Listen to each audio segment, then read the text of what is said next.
Good evening, everybody. Welcome to the Manchester Planning Board. Find my screen here.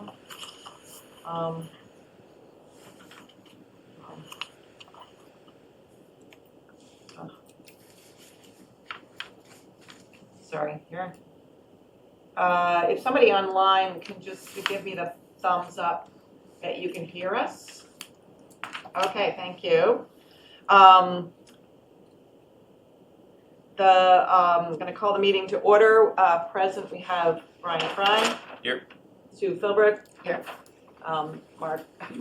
Peter. Peter Morton. Here, wait, hold on. There you go. Peter Morton, thanks. Chris Olney. Here. And our planner, Mark Resnick. Gordon Brewster is going to be absent tonight. And I think Sandy is on her way. So the first order of business, we do have a hearing tonight for the harbor dredging, but we're going to first take a approval not required, followed by Walter Theodore Miller at 6 Brookwood Road. Is anybody here for that? Yeah, that's me. Oh, hi. Hi, my wife's name is on the screen, but I'm Walter Miller. Hi. Hi there. Great, okay. I can bring up the plan. If you want to just describe to us what you're trying to do, that would be great. Okay, thank you for the opportunity, and thank you for your consideration. So my sister and I inherited this property, and we are looking to, so my father passed away last August, and we are looking to carve out an 8-acre parcel that goes along with the existing domicile that will then most likely be sold. We want to keep the remaining land as much as possible as is, and get this into a sort of a state, most sort of desirable size, and put a boundary that conforms with the topography, et cetera, includes the existing leaching field, septic system, et cetera, and also have sort of the minimum frontage so that would be required for the property. We're looking to carve it out and unfortunately sell it at some point. So the property would include a parcel in Manchester as well as Beverly. I'm going to be going through the same process later on this month with Beverly, City of Beverly. Again, we are not looking to make any make any changes to the existing structures. We're just trying to carve out a smaller, kind of more marketable piece of land that includes everything that a new owner would require to live there happily. And so that's the purpose of this request. Okay, so you're currently, the existing parcels are, I'm having a hard time figuring out what's the existing lot lines. It's a little tricky. Yeah, so just for the Manchester portion, you can sort of, it's very tricky. It's a sort of very old, kind of following all kinds of wood, sort of walls in the woods, etc. And hopefully it makes sense. In the middle of that is sort of an island of 1.5 acres. That is where my family and I live. So my parents carved out 1.5 acres, and we have a house there. That's all remaining the same. So it's just, sorry, go ahead. Sorry, question. No, I was trying to make my cursor work, but I think I don't have control over the cursor. Sorry. Yeah, his parcel that he's talking about is the one that's labeled 6 Brookwood, is the one that's kind of in the large larger piece is That owned. exists already as That exists as al- an island within the larger piece. That's And correct. everything else is the larger piece. That's correct. And so That's what right. he wants to do is the first home at, I believe that's 4 Brookwood. He wants to put that on its own property and then have a parcel that surrounds number 6, and then another property that is, as you drive in on the left, that's mostly in Beverly. So he's making a donut and a crawler. Yep. The pastry shop. Okay, so right now, just to restate that, lot 1, lot 2, and lot 3 are all one parcel. So currently, correct, yes. Okay, Yes, and 6 Brookwood Road is already a separate, lot. exactly. That's out of scope, right, and that's the donut hole. Okay, and you wanna make 3. lots Exactly. 1, 2, and 3, okay, Exactly. got it.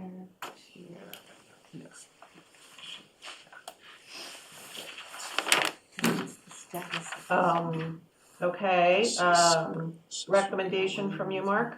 That the plan be endorsed. Okay, can you just give us the reasons? The road going around the back, the road comes around the back of the school, Brookwood School, and then it goes up past number 6, and it keeps going off the plan here. And that road's all been repaved, so it provides very good access for the lots that are here. So. And we have the required frontage of,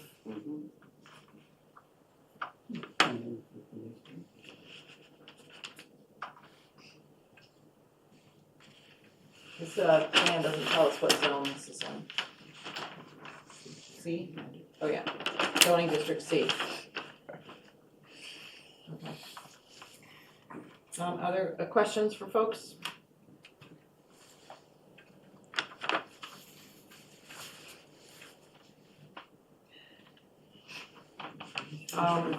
The one question I have is that, the fee paid was $500. It should be, per lot, so it should be $750, right?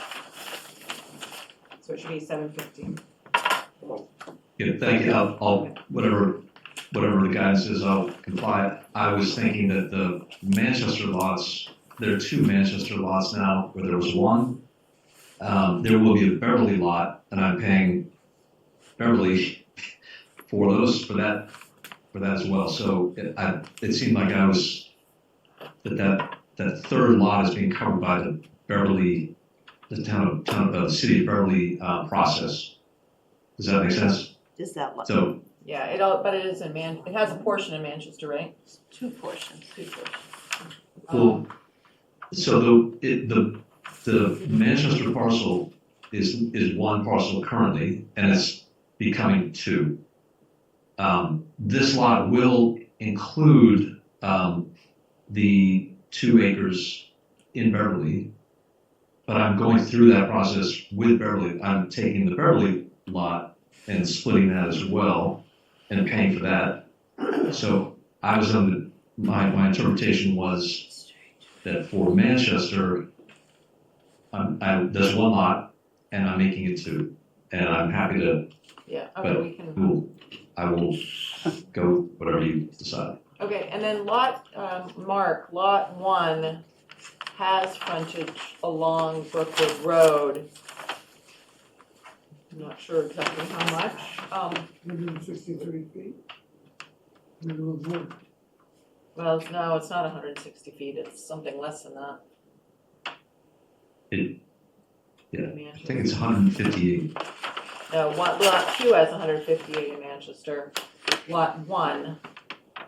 Oh, I see what you're saying. The dashed line is the city line, city town That's line. true. And so, Do we need to worry that there's not sufficient frontage in Manchester? And I guess the other question I have more for you, well, let's answer that first question.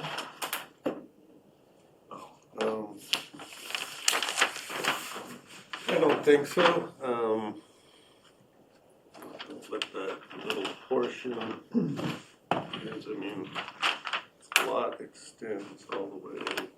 Actually, no, the lot it includes the way, all the way through here, so, It has frontage even though it's across two towns. yeah. Is the topography such that you didn't want to follow the city line? Two reasons. The topography, it was one, that the parcel of land that is, the small piece that's left in Manchester that's on the road there is marshy, as is the land that's in Beverly, number one. Number two, we wanted to make sure that we were only providing sort of the minimum for one. I know that there are ways around it, but we were thinking, let's make it just the minimum for frontage for this lot that we're carving out to. We were trying to take a as conservative approach as possible.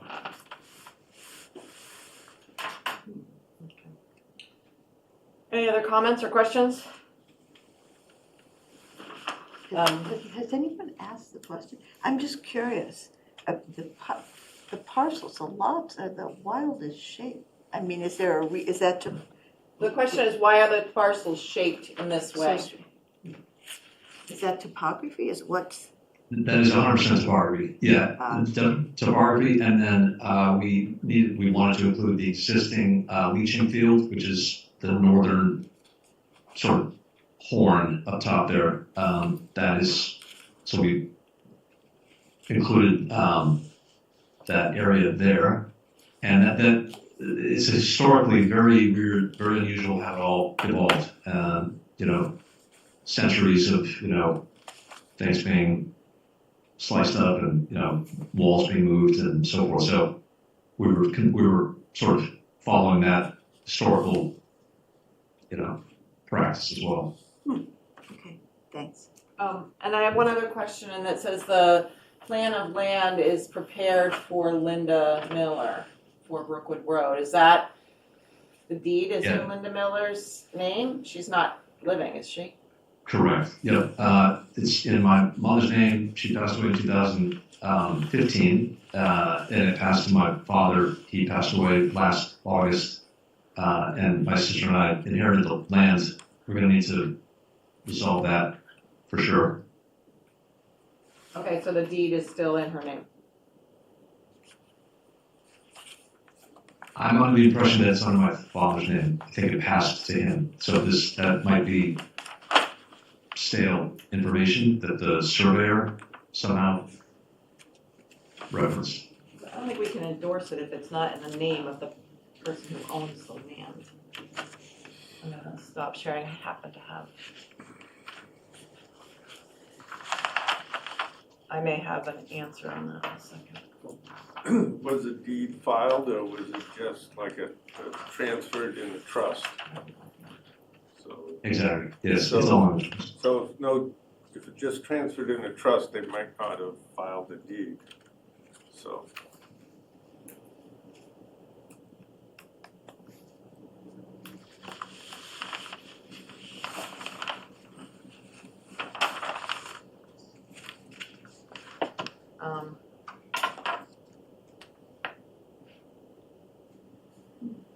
All right, well, the assessor has it in your name. Interestingly enough. The assessor. So my father and I have the same name. Oh, So I think that might be, that's probably right. yeah. So the assessor has it in the Walter Miller name. So I don't think we can endorse the plan unless we know that that's the proper name. So what I'm going to suggest is that we take a motion to endorse the plan as and given that we're not gonna meet till January, that we, and authorize me to, sign an amended plan once the, ownership has been confirmed by the applicant. So So I would take a motion to endorse the plan of land in Manchester, Mass. Prepared for Linda Dunlap Miller or as amended at 4 Brookwood Road. I think this is also 6 Brookwood Road. The the address is 4, but your mailing address is 4.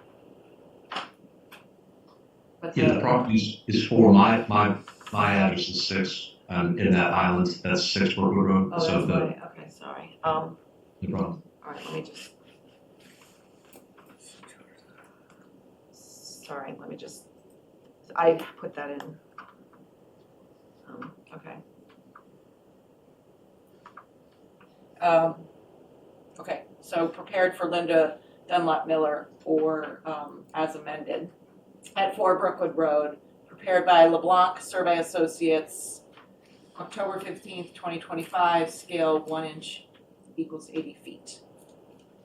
Peter moved that. So moved. Second.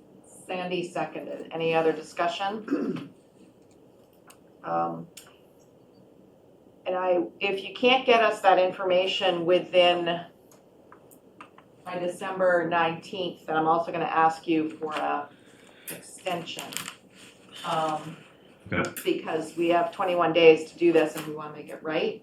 So, so if you, just give us a verbal that if you don't get this straightened out by December 20th, we receive this on the 1st.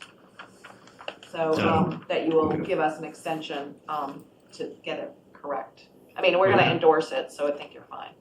Okay, Okay, that's great. great. And if I could just make sure I understand what is required, like a Just let document. Mark know who owns the land. Oh, And the okay. deed. Surveyor has to change the. Yeah, and change, and then put if it's Linda, fine, then we'll sign it. If it's somebody else, then it should be whatever's on the deed. Got it. And make sure the plan says whoever's on the deed is correct. Okay, so we're gonna need to get a new Mylar? If you need to change it, yeah. If we need to change. Okay. Yep. And so if Okay.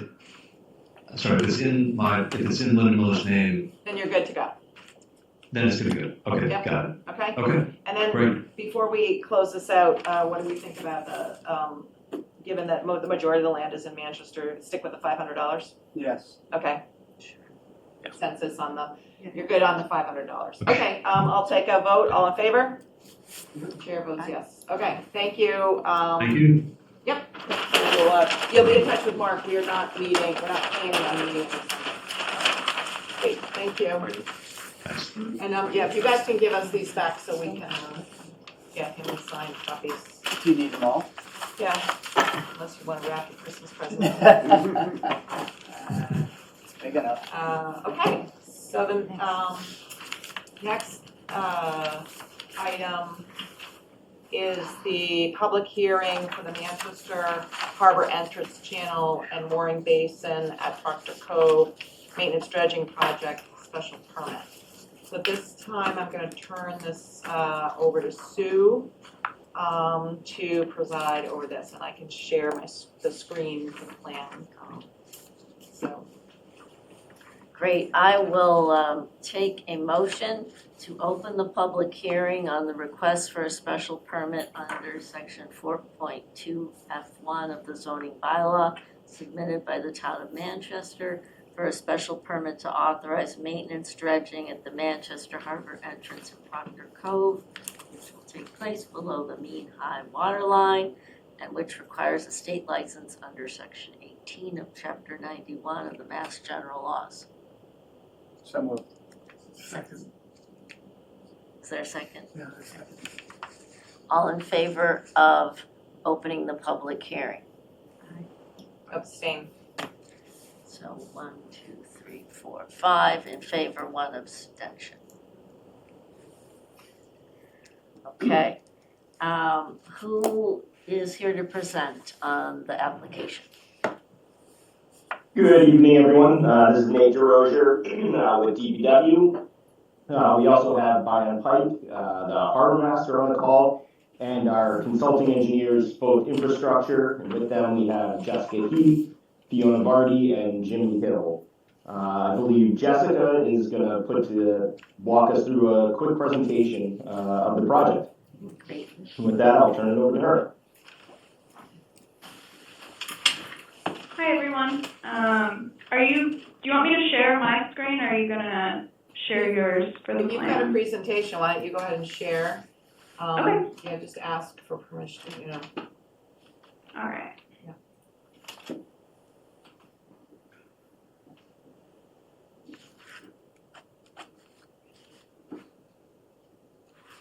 Okay, can you guys see my screen? Yes. Yes. All right. So I'll start off with the overview of the project location. So we have the maintenance dredging project and the entrance channel, and then Proctor Cove, and then it's going to be disposal out and offshore at the Massachusetts Bay disposal site out here.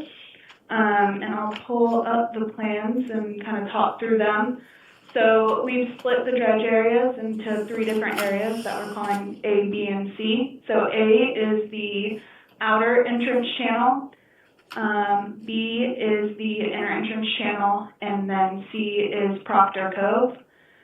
And we have an example cross-section here of the proposed dredging. So the entrance channel is 100 feet wide, and then Proctor Cove is, the width varies since it's in a regular shape. So we're proposing dredging to negative 10.33 feet mean low water with a foot of allowable overdredge in the inner and outer entrance channel. And then in Proctor Cove, we're proposing dredging to negative 7.33 feet mean low water with a foot of allowable overdredge with typical 3-to-1 slope.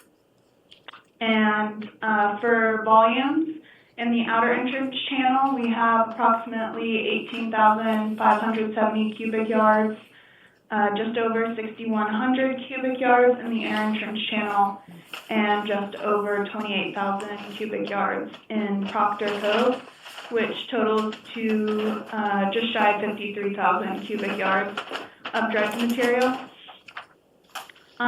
So we are showing all of the areas that are below the 10.33 or the 7.33 in Proctor Cove as shaded in gray here. So that would be the proposed dredge areas that are shallower than those required depths. And then we've done a couple of eelgrass surveys. There's quite a bit of eelgrass prevalent in the dredge areas. So we'll be working with regulatory agencies for mitigation measures, and we have received an order of conditions from the Conservation Commission, and I'll just show you guys what it stated regarding eelgrass. So we're going to implement an eelgrass mitigation plan between the town and the regulatory agencies, which we are working with, and then it might include reseeding of eelgrass or other mitigation measures as what's deemed necessary. And the material that we are dredging is mostly medium to fine sand with fine grain organic marine silt and clay. The project's main goal is to restore navigation and maintain access for recreational and commercial vessels by removing sediment buildup that has reduced the channel depths in this area. So it's maintenance dredging only. There's no widening or deepening beyond what has previously been dredged in the past. And then, as I showed in the Google Earth image, the dredge material will be transported about 12 nautical miles offshore to the Massachusetts Bay disposal site. So the channel is used year-round by commercial and recreational boaters, providing access to marinas, boatyards, charter boats, fishing boats, and pleasure craft. So many local businesses rely on safe navigable waters. So without this dredging, the sediment will continue to accumulate and increase the risk of vessel groundings and potentially making the channel and cove unusable even at higher tide cycles, which would create a safety hazard, limit public access, and harm the local economy. Visually, the majority of the dredging is going to occur below the mean high water mark, so there will be no visual impacts post-dredging. There are a couple of very small intertidal zones within, right here's an example, and here too within Proctor Cove, where there is visual material at low tide, so you may be able to see post-dredging impacts at low tide in these areas. For the construction period, the dredging is proposed to occur 24/7 from October through December of 2026, which is within the time of year restrictions set by the regulatory agencies to protect sensitive species. So working around the clock is essential since we work with tides and dredging, so the high and low tides affect access and efficiency. If we limit work to daytime hours only, we miss valuable tide windows, risk delays that could extend the project beyond the allowed seasonal period. And then, the continuous operations allow us to use every tide cycle, keep steady progress, and complete the project safely and on time without environmental impact. For the zoning bylaws, the project complies with the Manchester by the Sea zoning bylaws, covering lighting, noise, neighborhood character, traffic, and physical impact. As far as lighting goes, nighttime lighting will be limited to shielded, downward-facing fixtures focused on the immediate work area on the dredge platform. The design reduces glare and prevents light from spilling toward nearby properties. And barges and tugs will use standard marine navigation lighting supplemented by low-intensity focused work lights for safety purposes. And then as far as noise goes, all equipment, including generators, will be properly maintained and fitted with sound dampening enclosures and mufflers to reduce noise as necessary. And we'll limit any unnecessarily idling and plan tug and scow movements efficiently to minimize noise. And the offshore disposal occurs far away from the residential areas, so that won't cause any disturbance there. The project won't alter any upland topography or drainage, disturb natural habitats, or clear vegetation. And the construction is 100% water-based, so there should be no significant pedestrian, bicycle, or vehicle traffic generated as a result of this project. And the dredging supports the commercial fishing fleet and recreational boating community in order to maintain safe navigation year-round. So we have dredging scheduled during periods of least biological activity, and best management practices like turbidity curtains and environmental buckets will be utilized to minimize sediment disturbance. As far as permitting goes, we have an individual permit application in with the Army Corps, which is under review. As I mentioned previously, we have received an order of conditions from the Conservation Commission last week. And then we will soon be submitting an expanded environmental notification form to MEPA, as well as Chapter 91 and 401 water quality certification applications to Mass DEP. So in summary, maintenance dredging is vital for safe navigation, public access, and the economic health of Manchester Harbor. The town is committed to minimizing impacts on residents and the environment while completing the work efficiently and safely.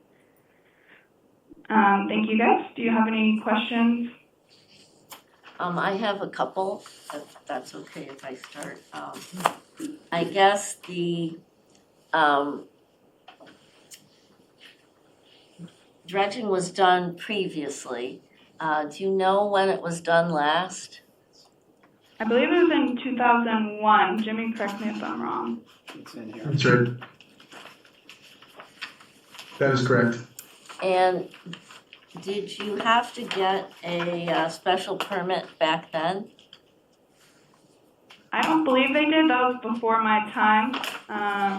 So I'm not sure, but I don't think there was one. I couldn't find any sort of records. Okay. I was just curious what conditions, if any, were established before. But it sounds like this might be the first time it comes before the planning board. Is that right, the dredging?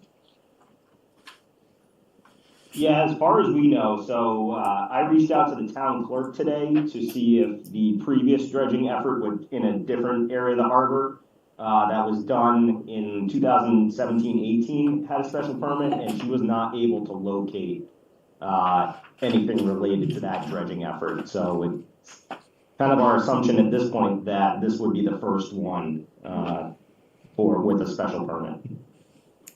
Okay.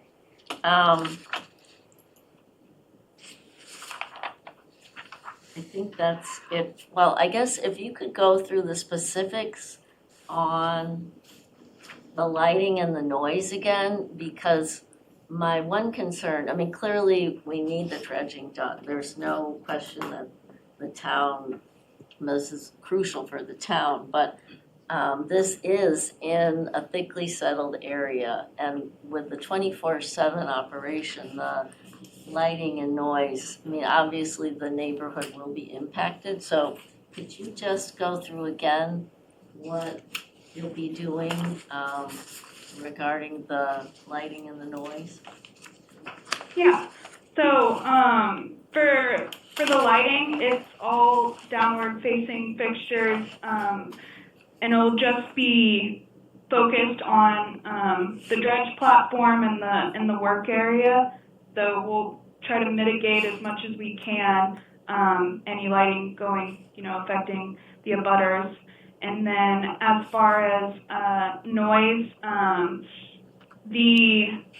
all of the equipment will have mufflers to reduce the noise, such as generators, and then sound dampening enclosures can be implemented as well as necessary. And then we will limit any unnecessarily idling during all hours of operations, but definitely during the nighttime as well. So then this is 24/7 for 6 months?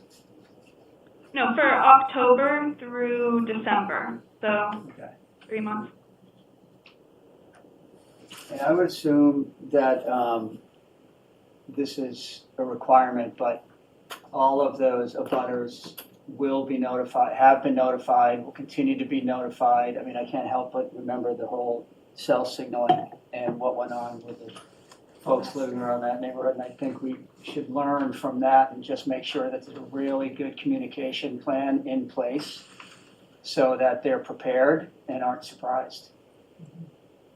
Yeah, so as part of the NOI submission process, we had to notify all abutters and do a public hearing there as well with the Conservation Commission. And then as part of the Army Corps application process, we have to notify abutters as well. Really throughout the majority of the permitting, we're notifying abutters. But once the project starts, I think that's our area of concern. There needs to be a channel for the residents in that area. They need somebody who will pick up the phone and talk to them or answer their emails when the light is shining right into their bedroom at 2 a.m. or things like that. I mean, and it happens, despite all the best efforts. So is there a communication plan in place during the project for the abutters? And if there isn't, then, yeah, it will be a condition. Yeah, so I'll jump in. I mean, DPW and the Harbor Master Office will be, managing the project. We can certainly work with Tiffany Marletta, the town's communications director, to, at the start of construction and do notifications as we do for, any of our other utility projects. Using all the social media, we could do more direct, door hangers and flyers out to that, area.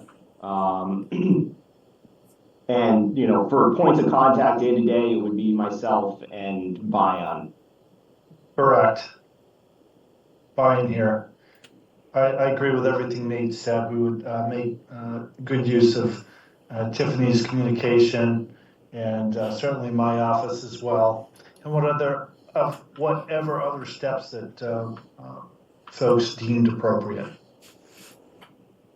And I would certainly hope that, we can, work with the contractor to minimize, them being in Proctor Cove, for instance, overnight if possible, given that, there are areas of the dredging on the outer channel that are, much further away from residences that you can do, more of it at all time periods. I think the low-lying or the low water depth areas are really going to be the ones that are most affected by that tidal schedule. So trying to hit those during the day as much as possible, I think is something we would certainly stress to the contractor to minimize any disruption in that area. That would be great. So Nate, is most of the work done at high tide? Is that what happens? They just need depth for the barge to be able to float in and then be able to reach and dredge the particular areas. So, especially in Proctor Cove where you have some shallower points and you're getting close to land, yeah, perfect. You're gonna have to get a dredge most of the way in there. So it's just working those tide schedules to be able to get all the way in and do it efficiently, I think is the big thing. So at some points during the day, there won't be any activity going on at all because the tide will be too low. In those areas, they could relocate and go to, deeper portions of the work where they can, work even in those low tide areas. Or low tide, I should say. Yeah, there's other areas of the channel that they'll be able to access during low tide that still need dredging. And importantly too, that the dump schedule, once the scow is filled, that needs to go offshore and be dumped as well. So there isn't dredging activity during that time.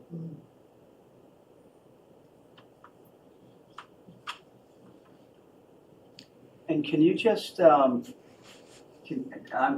sorry if this has been discussed previously, but I am unaware of just the status of the contractors that will be doing this work.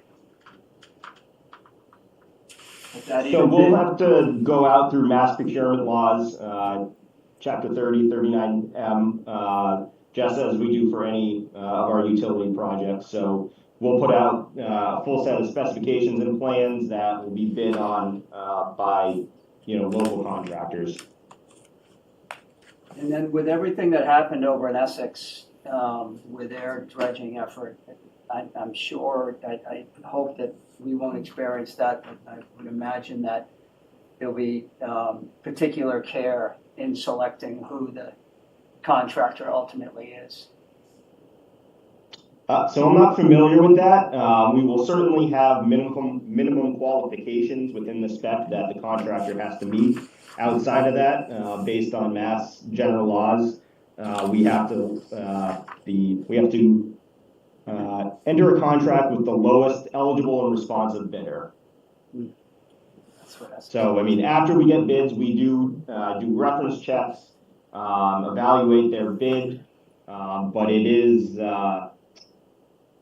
quite difficult to remove a contractor. Or I should say, to disqualify a contractor.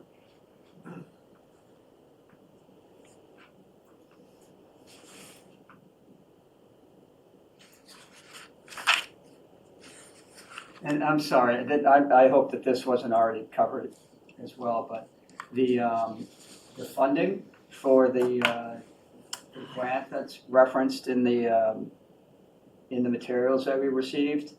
What's the status of that? It hasn't been released yet. We're expecting, it's the SEC grant funding, right, Nate, that we're Yes. waiting on? Yeah, so as far as, oh, go ahead, Brian. It's actually MassWorks. Right. But I believe the execution is through SEC, so combination. So we'll be applying for it when the time comes. Yeah. Okay, thank you.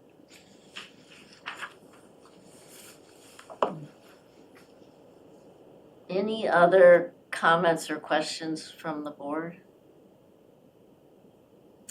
How about the public?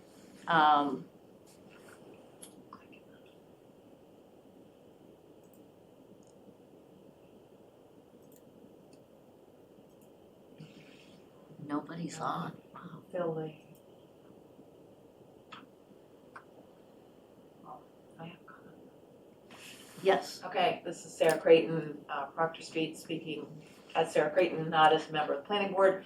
But I'm the chair also of the Harbor Management Task Force. We have recently completed a draft plan, and one of the recommendations is that the town continue to dredge. It's important for navigation, safe passage, the economy, all of the reasons that the representative from Pope mentioned. So it's the Harbor Management Task Force felt that dredging was important for the town to continue moving along. And any comment as a voter? As a butter, I think that it should be expected that this kind of work has to happen, and I'm not worried about it. At all hours. At all hours. I think we experienced it with some of that with the earlier dredging, the most recent dredging. Same thing, they worked 24 hours a day. I just have one question, so we don't end up with the issue in Essex, as I've read in the paper, was that areas weren't dredged as deeply as they should have been or as far back, and now it's creating silting in shallow areas much sooner than it should have. Do we have a way of monitoring post-dredging to ensure that it was completed to the depth? I mean, can you go out with your boat, Bion, with depth sounders, or do they provide certain reports? Post-dredge, the contractor goes out and verifies that that FOAT goes out and verifies that the dredging contractor has met the appropriate depth requirements. Yeah, so we'll perform a post-dredge survey, and if it's not to the required depth, then they have to continue dredging to make sure that they achieve the required depth, and they won't get paid for it until it passes. This is Jimmy Hill with both. We specialize in putting these specs together, and we do pre and post dredge surveys in-house. We have that language, representing the owner, the town. We have that language built in, to protect the town from, a project like that. So can I just say, staying on that topic, that article that Mark referenced that I read as well was alarming in that the contractor had left Essex, from what the article said, basically without recourse. And I think it would make sense that Bion and Nate, if you haven't already, to talk to your counterparts over in Essex to maybe take some learnings from what they found out as you work your way through this process. That's absolutely something that happens and has happened already. I've actually spoken with some people who worked on some of those barges, and we will absolutely do our due diligence to make sure Manchester doesn't experience that. Thanks, Byron.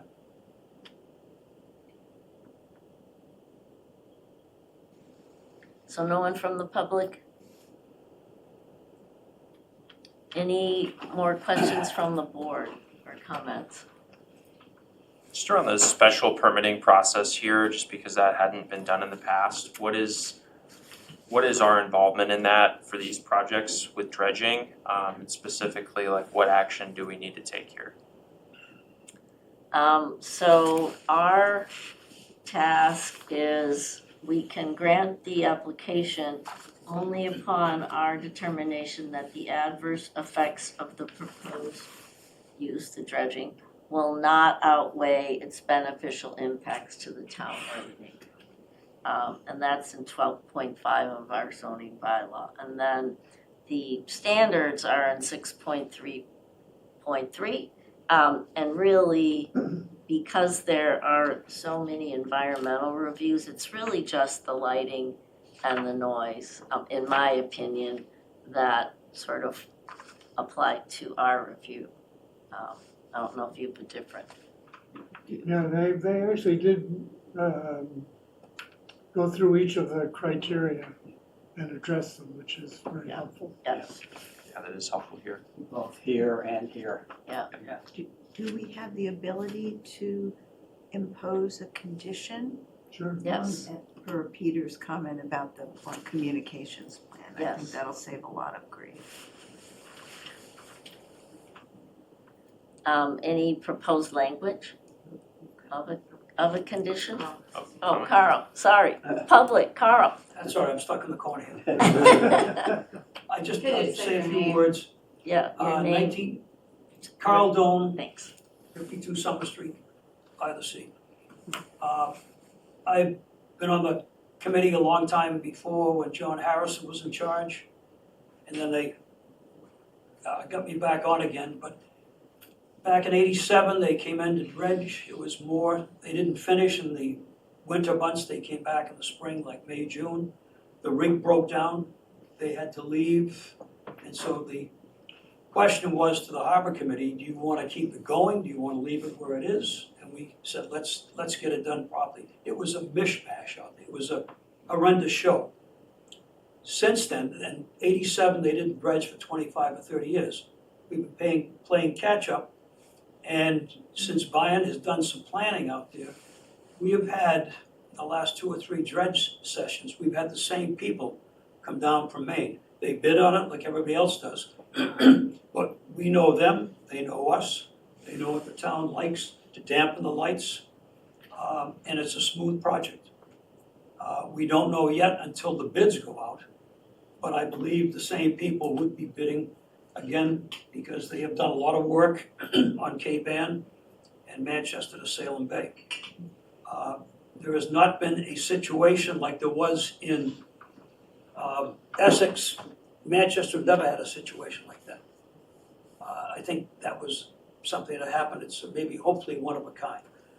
But the way Bayern has run the programs for the last 2 or 3 dredgings, he's done a super job. He's organized.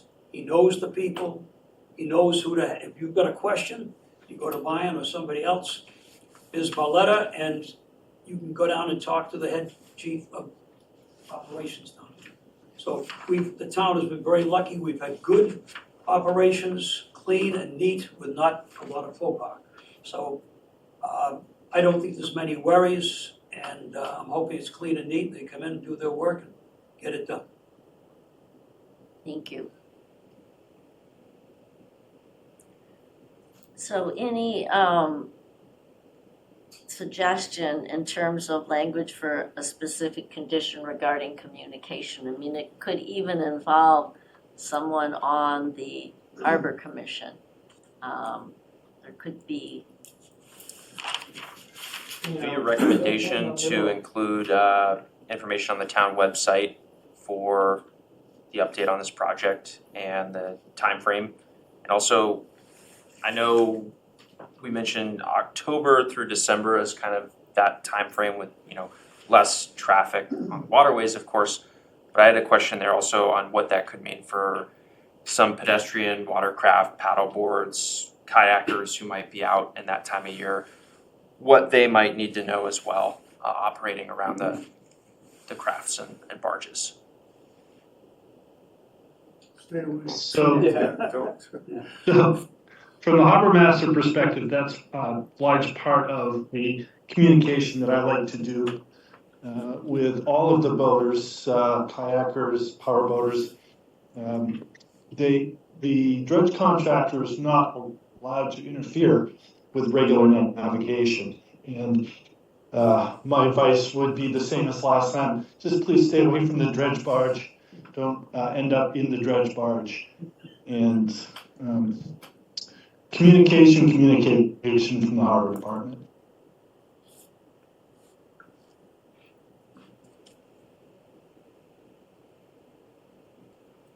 How about the condition being that within 1 month of the start of dredging, that a communication plan be submitted to the planning board and the harbor advisory committee, describing how abutters and other users of the harbor will be notified, and how abutters and users of the harbor can contact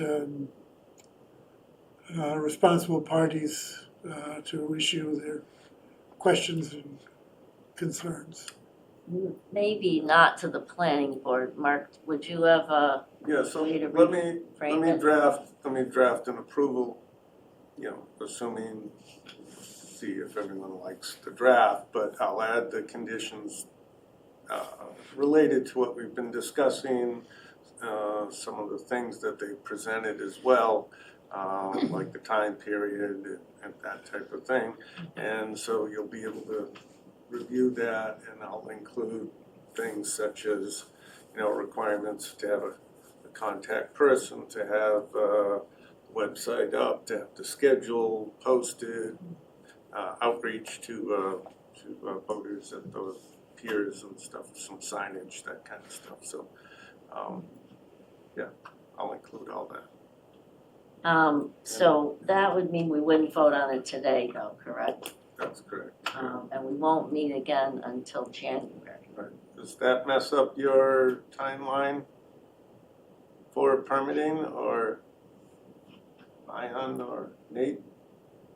I don't believe it should. Okay. Okay.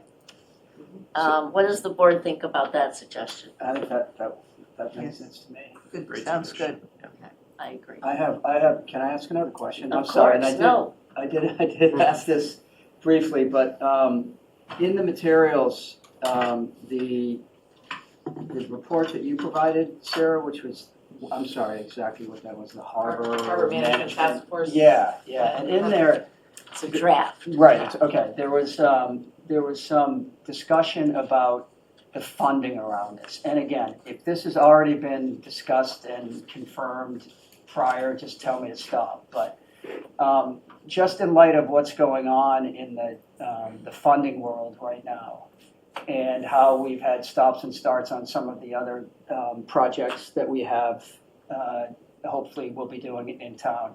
I just want to ask, the Mass Works grant that you'll be applying for, which is, if I recall, it's in the millions of dollars, is that right, that we're looking for funding on this project? Correct. Okay. That's correct. Yeah. Okay, so I think, I don't know if this can be a condition, but we'd certainly like to be kept up to date on the progress, how that's moving along, and if you anticipate any issues with the funding, then I assume that the funding will then have to be done by the town, is that right? And, You'll have to go to town meeting. right, so. Yep, town meeting. Okay, and so if we're talking about starting this in October of '26, when do you expect to, when do you hope to submit the application for funding.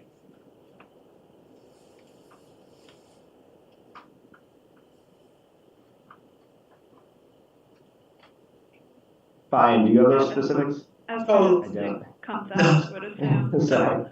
Yeah, actually, I can get that answer from the state website.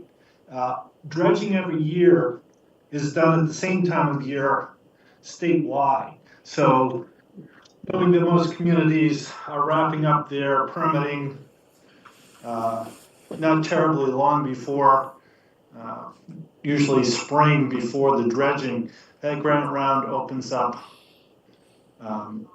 at the appropriate time for us to apply to get funding for this October.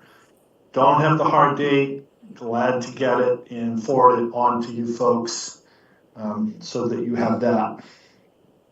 Yeah, it doesn't look like it's showing on the grant website yet, which is kind of typical for a lot of grants. A lot of times they don't have a specific date that they're going to be released, that the RFR is going to be released.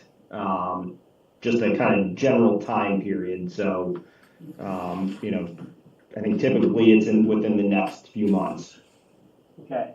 So, and I'm sorry, I don't mean to press on this, but I'm just curious. So if you look at that timeline and the grant portal for applications opens sometime in first quarter of 2026, your expectation is that you get funding for the entirety of the project? Is that the hope? No, and actually the model is based on our 2017-18 project. The state will fund up to 50% of the project, Okay. up to $5 million. So this project is estimated at around 4. So the most we could expect to get would be $2 million. Okay. And so I've just asked if anybody on the planning board, are you aware of this as part of the infrastructure funding that we have in our master plan? Is this all, I'm just curious, is it part of it? I'm not sure, like any other application that comes before us, Right. it's our part of our job to monitor the funding or figure out how it's gonna take place. Right. It obviously, living in the town, we wanna know that it's a town project, but I'm not sure funding is something that is a criteria we can consider Right. in reaching our decision as to whether or not to grant the special permit. Sure. Sarah Creighton. Just as a similar thing, speaking of myself, we granted a special permit for the Cornerstone Church at the schools as you exit 128 School Street, maybe 6 years ago, and they're still, they're trying to get their funding together. So that it is independent. It's my opinion that it's independent funding, and similarly with the rotunda, we made the planning board made a special permit for the rotunda, assuming that it would get certain funding. It's been delayed, so presumably the FION and Nate will go to the FinCom for funding, and then town meeting and The whatever. special permit lasts for 2 years, I believe. Then Right. if they don't act on it. I'll stop asking questions. No, they're good questions, it's just I'm not sure we can consider it yet.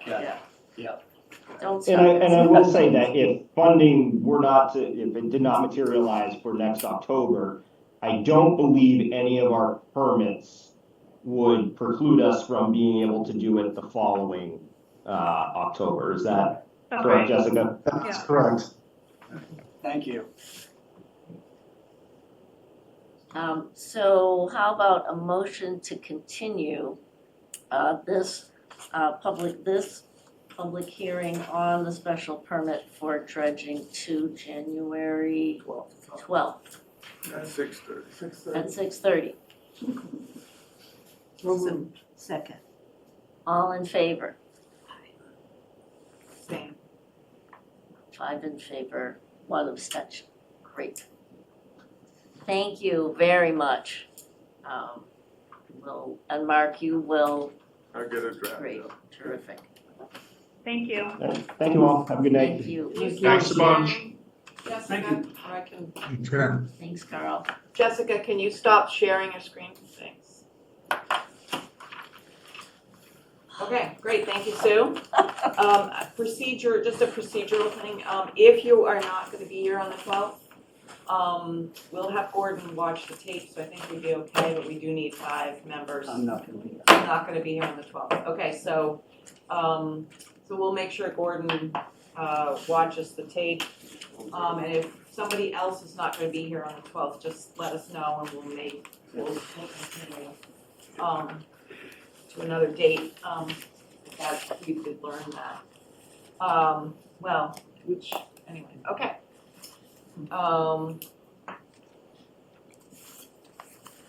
So we don't have a lot of other things on our agenda, but that discussion prompts me to put an item not previously anticipated, and that is associate members. Yeah, hey, good. So if you recall, we passed a bylaw, a modification to have associate members, and we just learned why it's important.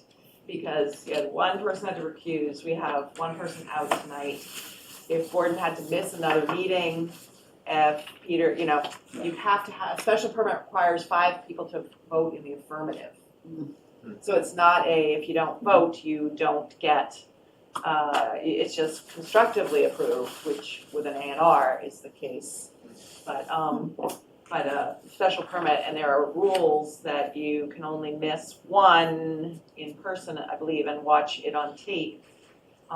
So. Over what time period? A year? No, for that one hearing.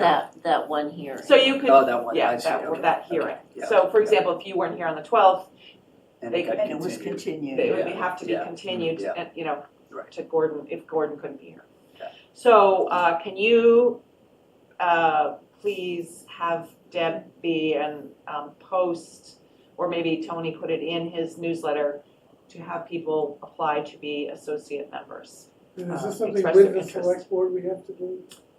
I forget. I can't remember. Oh, wait, I have my new, Wait, what's your question, rules. Chris? For the select board, it's part My of it. new copy of the rules. Oh, Look it up. right, I right, did joint too, approval. I You think have- we decided on just the planning board. Have you had anybody actually apply or write you a letter and say they're A interested? couple people say they're interested. Right. I've heard that. Yeah, from a couple so folks. the other thing to think about in that, if we're recruiting people, or you can recruit whoever you want, of course, but think a little bit about people who might be interested in running, and really using it as a way for them to come to know. So it was section 12, right? Mhm. 20-something. Maybe I'm, No, it's still in section 6. I didn't know there was a second. Yeah, 125, What? 124, 125, Page right at the bottom. Page numbers. Oh, 124. Okay. 2 associate members who shall be appointed jointly by the select board and the planning board. So one for 1 year, one for 2 years, and then they run for a period of 2 years, so they're staggered. So should we do something to, To get somebody right away, just to have. no, just to encourage the select board to join us? I don't like. Well, let's get some people who want to do it first. I think it's, it's cleaner if you have, Well, that's good to let them know that we're moving ahead. but, so we want to recruit, let the public know that we're open to anybody, but if people have somebody, talk to them and see. And do we have a job description? Because it's not are they expected to attend every meeting? I know you can only call them for their special permits. Special make sure- permits yeah, is that's their it. primary. Okay. So tonight we would have had an associate or two here to say, here are the facts, understand how we would vote on this. This is kind of a weird one, but nonetheless. Or for, let's say, for example, we were gonna meet, I don't expect we're gonna meet the second meeting in December, but that's a very busy time, we might have a lot of people away, and let's say we had an A&R. We would call them in to be to make a quorum for that administrative. Got it. But they certainly be willing, to weigh in on other things, but they're not a member of the board. So I think, particularly to act on special permit and site plan review. But it's good to have the associate members at all meetings if possible, because they learn what's going on. And although maybe they can't vote on the A&R, they can't vote on something that's not a special permit, they can see how the board works, how applicants, how the process works, and be more informed should they choose to run for a open seat when there is one. Okay, so let's at least get it, Debbie has some way to put it in, Yes. calling volunteers, let's try to put that on our agenda for,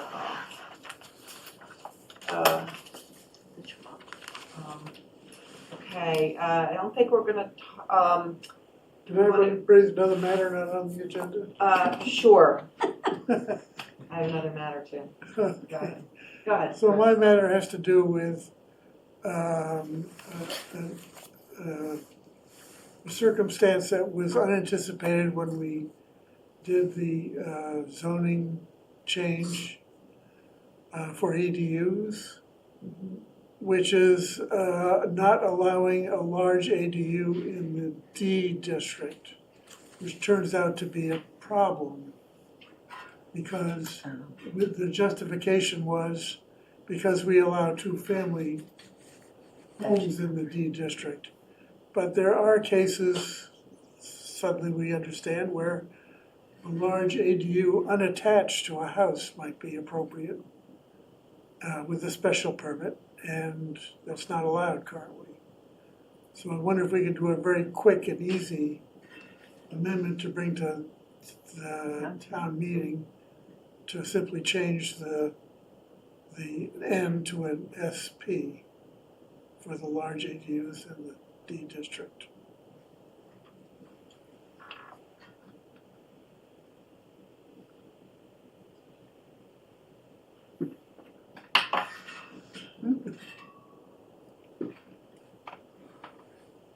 Well, we did talk about this a couple weeks ago, if I recall. We sort of decided that I thought that the consensus was let's leave it alone for now. I know we have a case. Since then the case. What? Since then, the case came before the ZBA. So. Right. I think the other issue, so there's another piece of this that I think may also warrant a zoning change and may not be, maybe beyond what we can do with town meeting, but what's going to happen in the case before the ZBA now, as I understand, is they're gonna build an accessory building without an oven. And therefore, it is officially not a dwelling unit. And we have these, that is a bad loophole, it seems to me. Because anybody can do that anywhere, what's the point of, and we have those all over the place. They are all over the place. And people have been, but now that we have an ADU bylaw, it seems to me that we should change the definition of a dwelling to preclude that, put the definition of, somehow address that loophole. So that if, I'm not sure how we would do it exactly, but it is a pretty, You want to give people, in a way, what Chris is suggesting gives people an incentive to do it through a special permit and kind of have it, so there's a real pathway for them to do something as opposed to finagling around. yeah, you're suggesting it through a special permit. Yeah, through special permit. special permit by the ZBA or for us? I think it, whatever it is for the other districts. Yeah, it's ZBA special ZBA. permit for the other districts.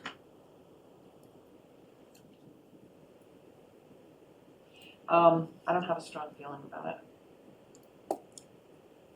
I don't either. I hate to, it's the first case and I'm very sympathetic to them. I mean, it's like the classic example of how an ADU should be used.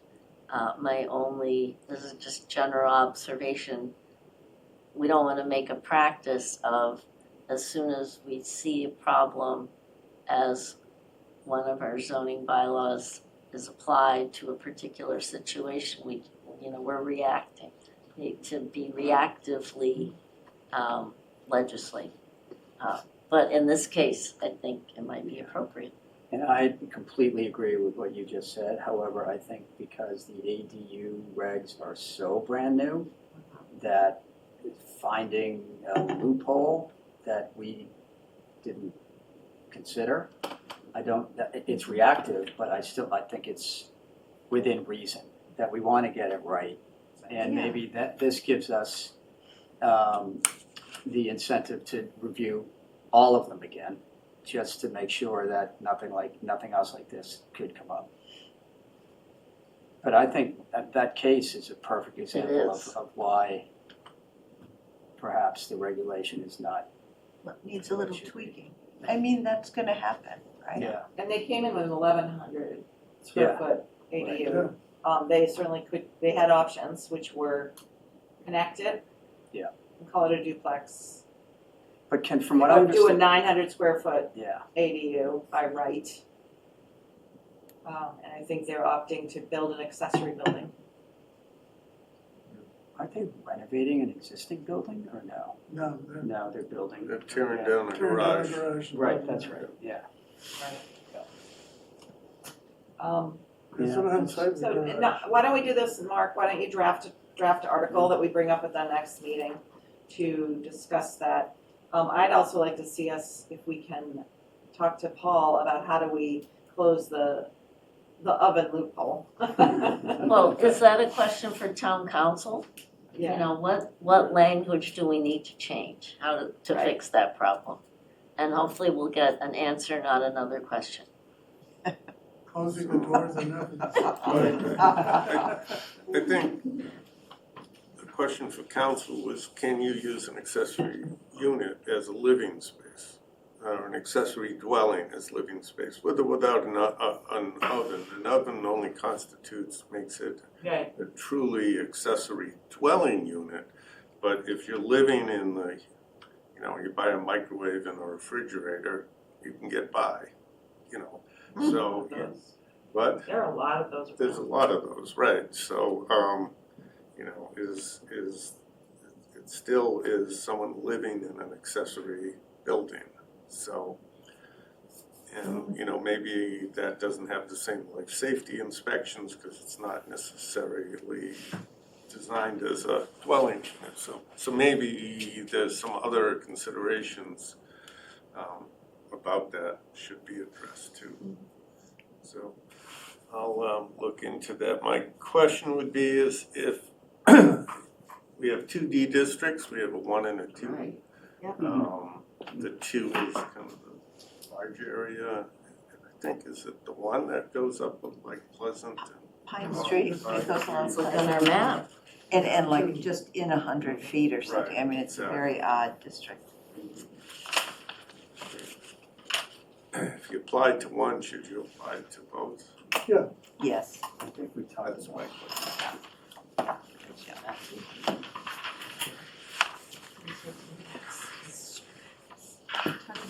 So the difference is in D1, the two-family is allowed by right, and in D2, it requires a ZBA special permit. And neither of them allow the large ADU right now. They're both no. Well, what would be the harm in including D2, Yeah, D1 and D2. D1 and D2?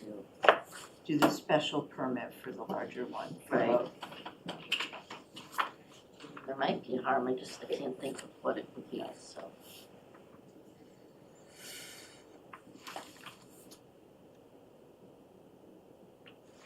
Okay, that was it.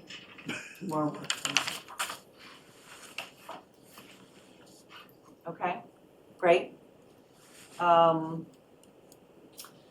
Another matter, just, Mark had sent me, I haven't really had a chance to look at this, but, just to give everybody the info here. This is the, schedule for getting things to town meeting. So, we don't have a lot of time to make, tweaks to things. But we have, you know, we're in good shape on, I think, on our downtown. How many more meetings on the downtown before we have to get? Well, we could vote probably, I don't know, that's a question. The I guess the next 23rd question. is the absolute last date. that you can- January 23rd. No, February February. 23rd. Oh, okay. Is the absolute last date. It would be, give us more time to schedule public hearings. Yeah. And have a continued hearing if we need to. If we were able to submit at least some of the articles, if not all of them, on the 9th, but. Yeah. Okay, so we, 9th of February. so just sort of bear that in mind. Okay. Another thing that I didn't anticipate until I looked at my email today, and that is, it is the end of the year, and the chair is asked to write an annual report for the town report. In the past, there has been consternation among members that the chair wrote it. So I just want to know if anybody would like to work with me on that, or if that everybody's okay if I work on it with Mark. So consternation instead of gratitude. What's the matter with people? Yeah, basically. I think we wholeheartedly support you writing. And It's not really that exciting. I think we first might want to do a comprehensive group review. Okay, Chair? That's fine. I'll leave now. Okay. You know, live and learn, right? man. Better to ask. I didn't expect a lot of pushback this year, but you never know. You never know. Oh, gosh. Okay, just since we have a little bit of time, any feedback or thoughts from the forum? I have Yeah. some. Yes. Okay. So I heard a lot of casual feedback on the hotel inn issue. Oh, really? Yes. Ah. In OK, no hotel anywhere was pretty much the summary of the comments I heard. And definitely no hotel where Harbor's Point is. Yeah. Just not the right place for it. But lots of folks seem to support the idea of an inn. Okay, good.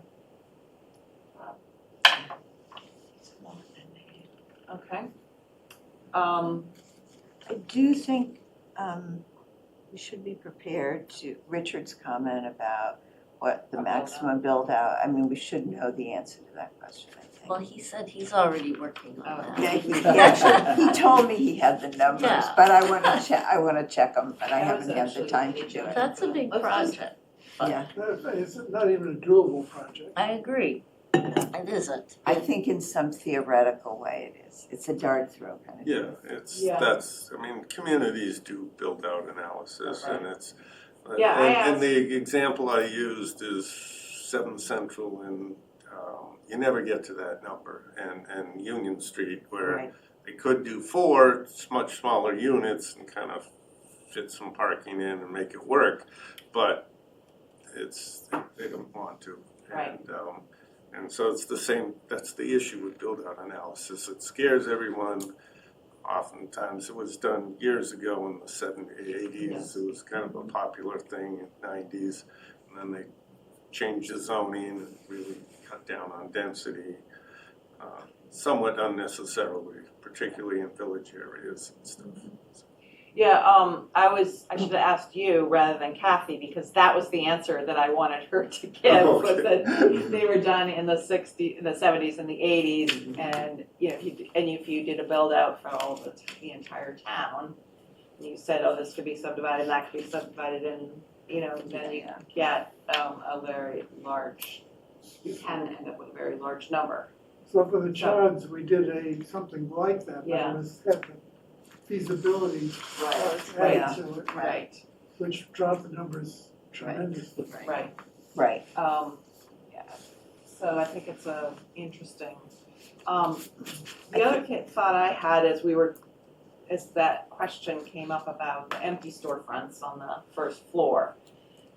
Two things on that. One is I feel pretty strongly that we should stick with our no single-family homes. Yes. Because of the ADU by right question.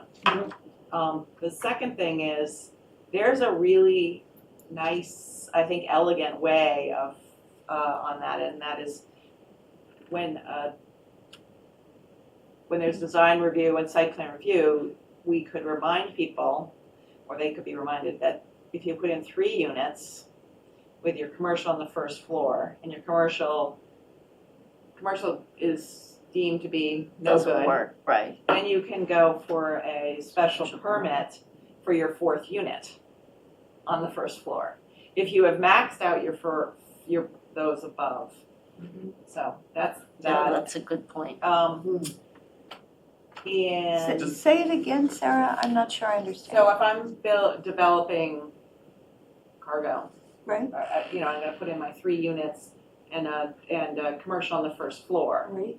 If I do that, then I sort of reserve a potential for 4th unit. for a 4th unit on that first floor by special permit if I decide, if I've already built out my 4 on the top, then the commercial really has to stay on the first floor. So they have a nice way as a developer to have their cake and eat it too a little bit, as a, you know, by But that's only, that's only in the town Town center. center. It's not in the right, Harbor's not in town Edge. center, yeah, not in So, Harbor's. speaking of Edge, but- loopholes. Yeah. Is there a time limit on how long they have to try commercial on that street level? No, I think we talked about that, is what if somebody's tried to rent it and says I can't, and, What if they Yeah. rent it and someone leaves in 3 months? Yeah. And they then come in and say, it doesn't work, we need a 4th unit? yeah, I think that's, They can try. Yeah. they can try. The point was made, I don't know if this applies to this or not, but by somebody who said if the usage changes. Yeah. What happens then if it goes from commercial to residential to commercial by state law?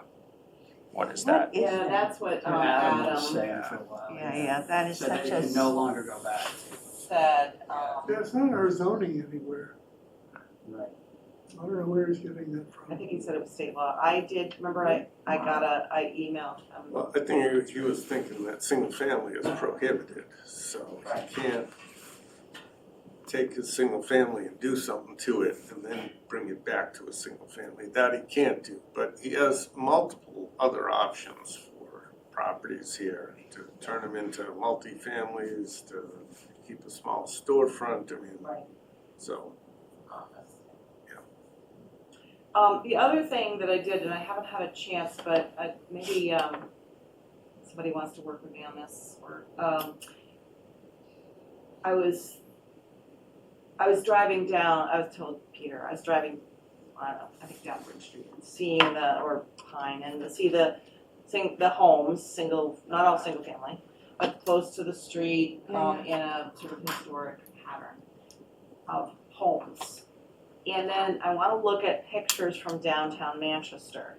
And I don't think we have, I think we have historically had commercial, you know, with some homes in between, but we're not like some of the downtowns where it really is just all homes along the downtown. Right. Our downtown historically has had Commercial. commercial in the downtown.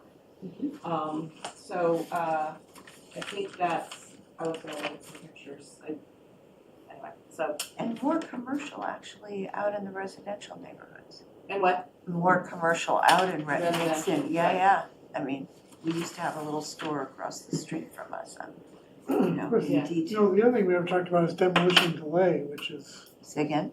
demolition delay. That's gonna be the historic commission, right? That's last I time we guess. talked about it, they were gonna work on it, and Yes. have they done anything? I've spoken with Rosemary on numerous occasions, and probably we're really not looking for this year, but probably for one more year.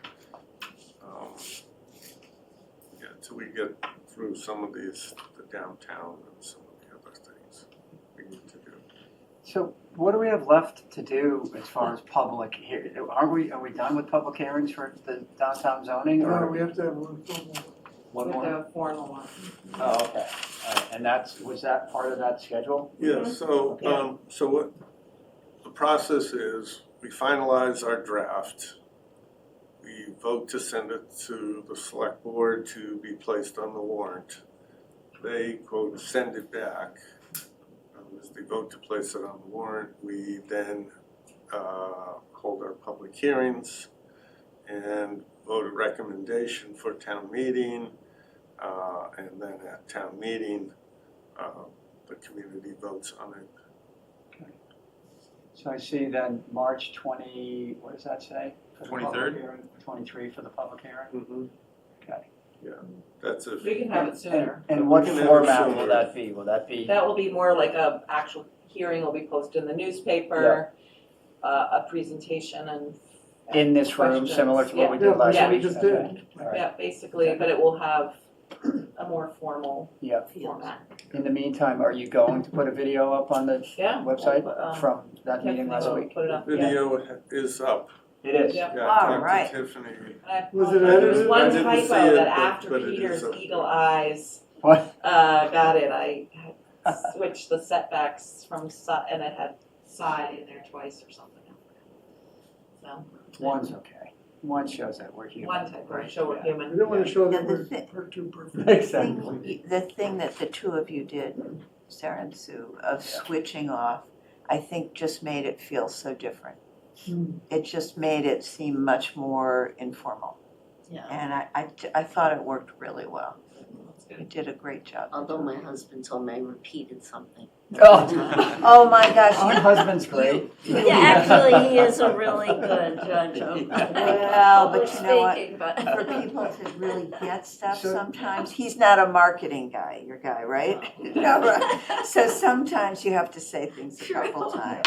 So Mark, will Tiffany promote that that's there? Will that be in some type of community-wide? You mean the video Yeah, of what we because did? I think we want to drive as much traffic as we can to that, right?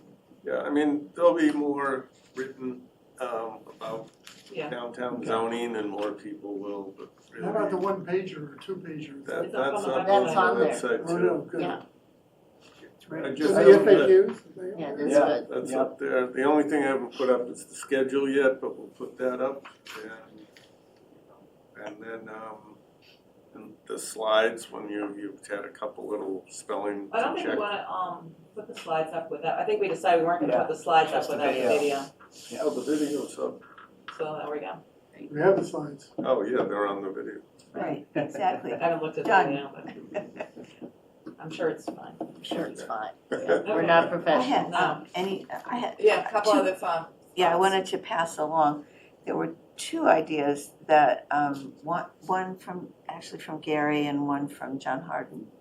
And there was, and I thought there was some merit in the idea about allowing an increase in the number of units, not a big increase, but so from 15 to 16 or 4 to 5, whatever, as an incentive to more affordable units.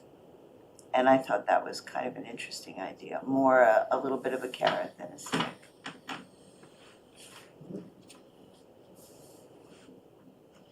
So I wanted to pass that along. And then the other thing is, John Harden, actually, without any prompting from me, brought up the idea of going, of the little blue island on Beach Street after Harbor's Edge. And it, the addition of the town center district with the old Salad Master thing and Dusty's. Yeah, he's been saying that for a while. Yeah, That's the only time we've heard that, though, right, from him? I don't know. Yeah, we did get the owner of the Yeah, house, yeah, what wanted about, to take his out. yeah, But I wanted to point out to him that if he does that, he can't do commercial there, so he's stuck with a single family house. That's a good thing to point out, because it's a very odd place for I think currently he's zone general district, No, he's zone general district, Really? he's not in the A district. Oh, Yeah, and so, that's what he wants to he keep, wanted right? to stay in the general district. Yeah. be one little parcel in the general, little dot. Well, I think actually it's, Reed Park is in the general district too, so there'd be 2 parcels. Okay, I'm going to put at the end, before I leave this room, a document into the January 12th meeting. And it's got things to discuss on town down zoning, sort of like the loose ends. Okay. And so as you approach January 12th, you can edit and add more things into that document. Oh, great. So that we can talk about it. So Okay, that's, where is it gonna be? it's gonna be in the January 12th meeting Doc, folder. okay. Can I say it was great how we collaboratively worked on those documents? Yeah, oh, it's Having great. it in one I know. place where you can make comments and keep them all there and everybody can see everybody else's comments, I thought that was really great. We're not supposed to do that. Well, then never mind, it wasn't, I didn't. Well, no, I mean, I think that No. the issue is those were types things, Right. but they were Proofing, not, yeah. we were not doing any substantive changes. Right, So what you cannot do, I would argue, is substantive arguing on the draft of the zoning and saying, I want 2 parking spaces and she wants 1 parking space. That's the deliberative piece as opposed to the typos and Which we stuff. certainly So, did. Yeah. so Right. if Sarah sends something out, you can reply just to Sarah with your comments. And she, just like when I send something to all of you, you send back your comments.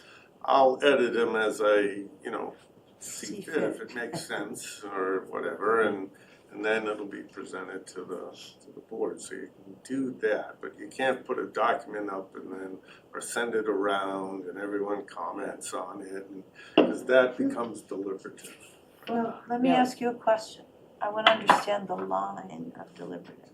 So if in fact, rather than advocating for a particular thing, can you ask a question? So Love Mark. of Mark or put a question on the document that's in SharePoint. So for example, I'll give you a specific example. So on, what is it? Table of allowed uses. So number 7, mixed use first floor residential. Town center, it's with a planning board special permit. And in the Harbor's Edge, no. So is an acceptable non-deliberative comment? Do we want to keep the no? That's deliberative. yeah. It's deliberative? Yeah, I mean, this is the place to ask the question Right. or send, or if you're Right. unsure of why it was put in Mm-hmm. or something, or it's something a little more technical and you want an explanation, send the question to me. So,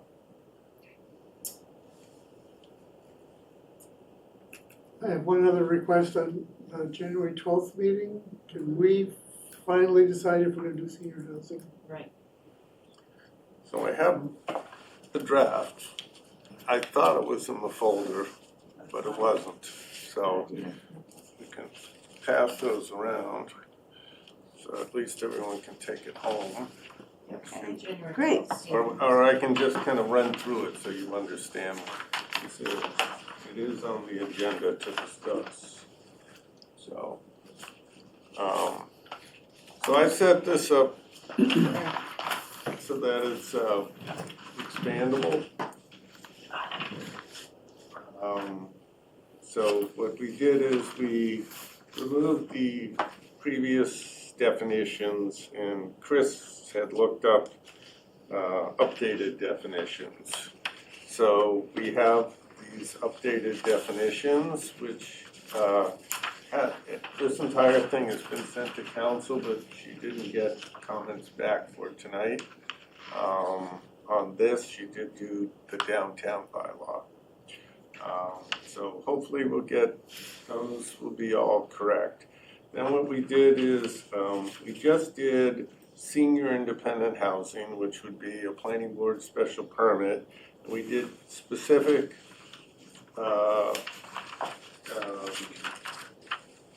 requirements for senior independent housing, which is under 5.3. But first we did a purpose for senior housing and the applicability section.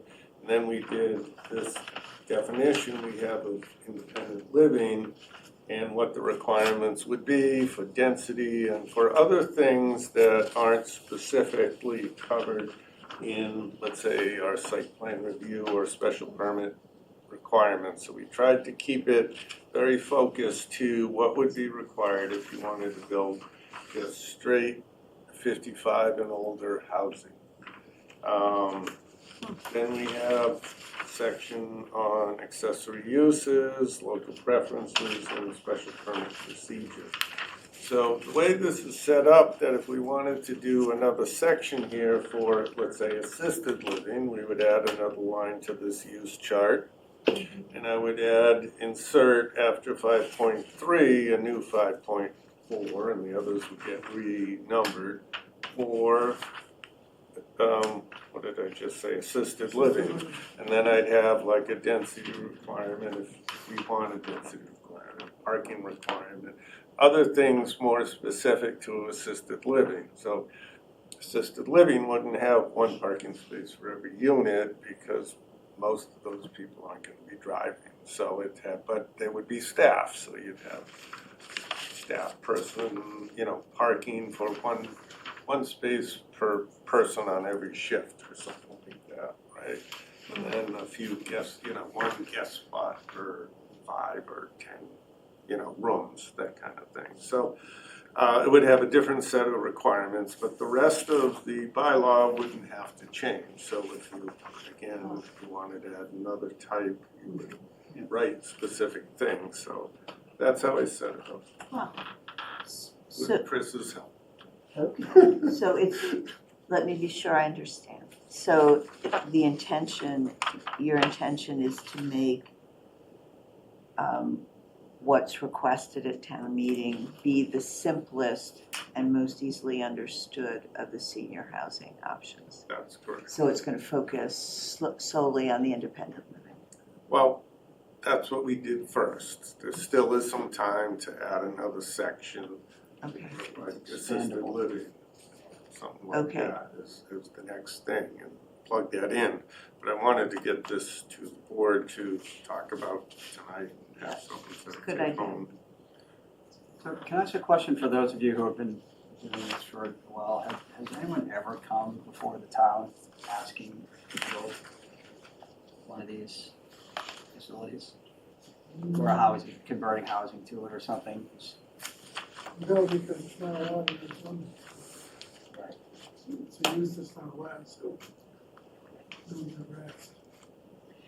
But do you think that that's, is a chicken and egg? Do you Yeah, think that it's, that no one's asked because, Well, Wenham has got a senior bylaw, they have 3 senior housing projects. One of them is 40B. They have more land than, yeah, they're in their Agreed, and senior they house. also require 20 acres to Yeah, build. we know. Right. Right. Okay. Well, the only way we'll find out, I suppose, is to do it, right? I mean, the comment about zoning being a platform for things is, Well, I I can think, guarantee you that accurate. we're not gonna get anything built until we change the zoning. Right. Then we might get something built.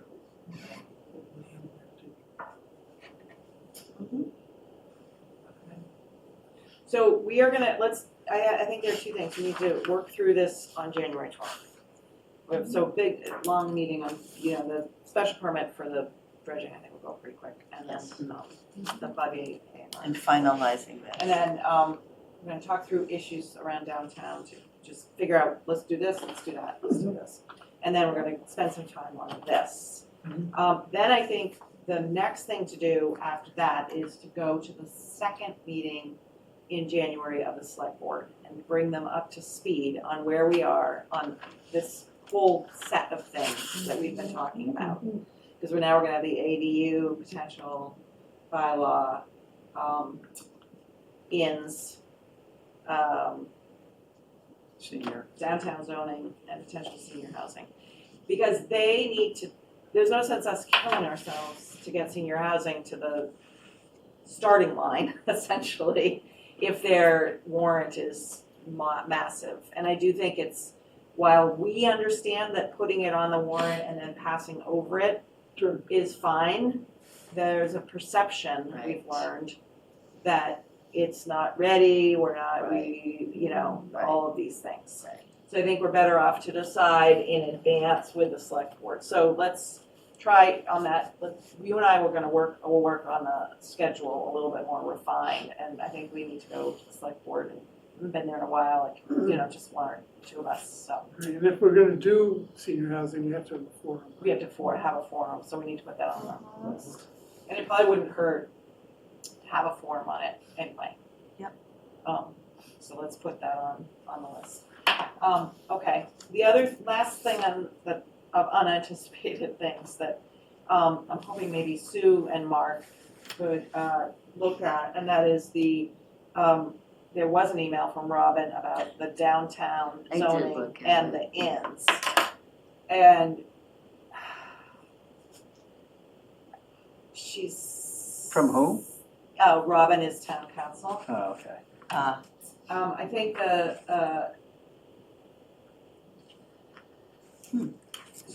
and she has a very challenging way of making those comments, in that she asks questions. Right. Instead of saying, I would Finding suggest that answers. you change Right. its to its, which is what we want her to do.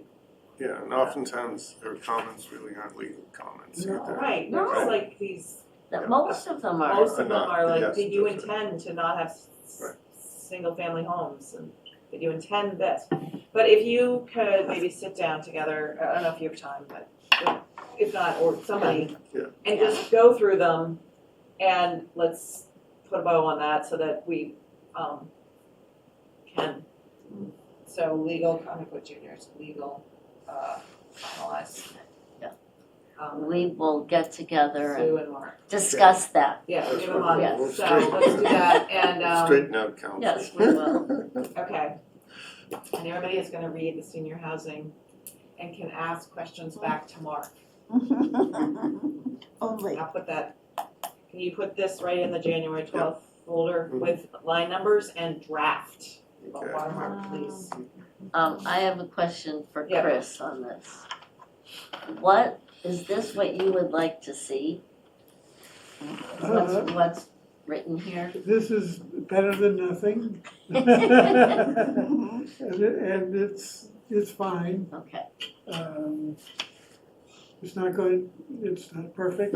I mean, I'd love to see assisted living in there. Because that's really where the demand is, I think, but we're gonna start somewhere. okay. Thank you. Okay. Any other business? I was gonna ask Nate to get a new clock, but. I know, I thought, wait. I'll donate a clock. Oh, wow, yeah. I thought, Really, wow, are it's we gotten fast slower and slower. efficient? We're getting faster and faster. We have minutes for November 22nd, if you haven't had a chance to look at them, maybe. 24th. 24th, I mean, sorry. Yeah.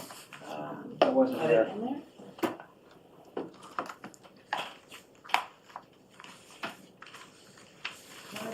In the folder. Yeah, they're not in the folder. What? No, November. they came through email. Can't get the folder. November 10th was. Next time.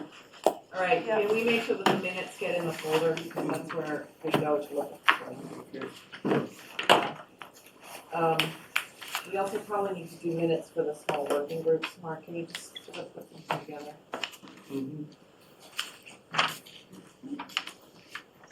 Yeah, Kendall was there, she took most of it.